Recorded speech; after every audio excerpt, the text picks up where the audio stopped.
putting into context the importance of this facility, particularly in the context of Norway's defensive plans? So for 2.5 years now, Norway, together with other allied nations, have donated substantially to Ukraine in order to support them fighting off Russian aggression. And there is a need for us to replenish our stocks. At the same time, we need to be able to continue to support Ukraine and build our own armed forces. And we have very recently, just last week, adopted a new 12-year plan for the build-up of our armed forces. It is a very ambitious plan, and in order for that plan to be successful, we need industry capacity that matches the new level. And do you think that industry capacity does match that level? Because as you say, it's not just supporting Ukraine, it's building up the own sort of NATO alliance to the tune of probably trillions of dollars for the years to come. There is a realization in the entire NATO community right now that our industrial capacity in the Western alliance does not match the demand right now. Therefore, there is a great need to expand production capacity in the defense industry in the entire alliance. And how much does the sort of future of that defense agreement, NATO, and the potential election of Donald Trump in the United States come into your figuring? Does it change how much money you think needs to be spent on defense here? Norway's plan is based on the deteriorating security situation in Europe, resulting from Russia's aggression in Ukraine.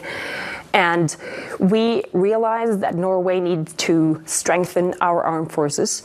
And we also realize that Europe needs to take a greater responsibility for our own security. And this defense plan does exactly that. And then in terms of sort of the conversations that you have about sort of Norwegian defense and the meetings that you have, obviously one of the main concerns is the oil and gas fields that are quite near to Russia. Are those coming into under pressure? Are you seeing sort of drone interference? Are you concerned there?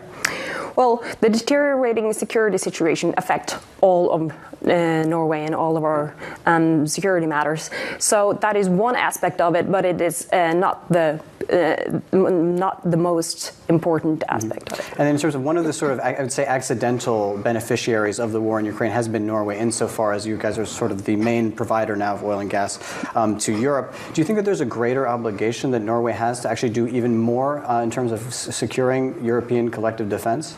Norway has a moral obligation to support Ukraine, as has every other European nation, and we recognize that obligation. And in January last year, Norway adopted a 5-year, $7 billion fund in support of Ukraine that has unanimous support in Parliament, which at that time was a very large support package. And then, you know, Russia's also gone into sort of full-blown war economy. Do you think that Europe needs to take some lessons out of that book and needs to adjust not just in Norway, but more broadly within Europe?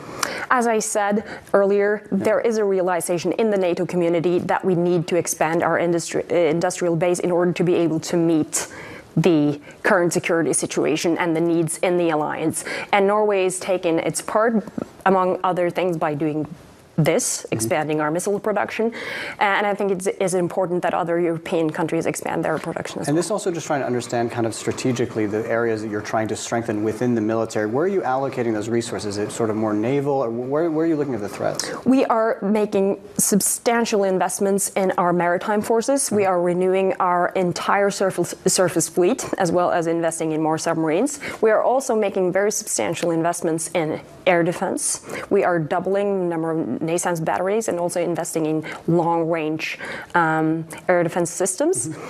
And we are also expanding our army and other land forces substantially.